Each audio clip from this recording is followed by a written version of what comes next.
Domenica 4 giugno, San Quirino Vescovo. È il 155esimo giorno dall'inizio dell'anno, ne mancano 210 al termine. Il sole sorge alle 5:24, tramonta alle 20:54. La luna si leva alle 21:59, tramonta alle 5:03.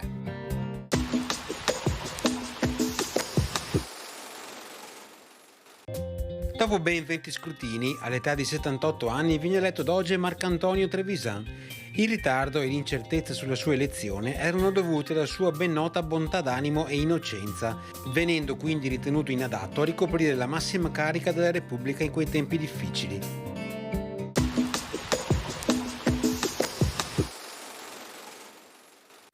Le previsioni per domani: tempo instabile con cielo nuvoloso o molto nuvoloso, possibili schiarite a fine giornata, precipitazioni, probabilità medio-alta di precipitazioni sparse e discontinue, anche carattere di rovescio o temporale. Temperature minime senza notevoli variazioni o in locale diminuzione, massime in netto abbassamento.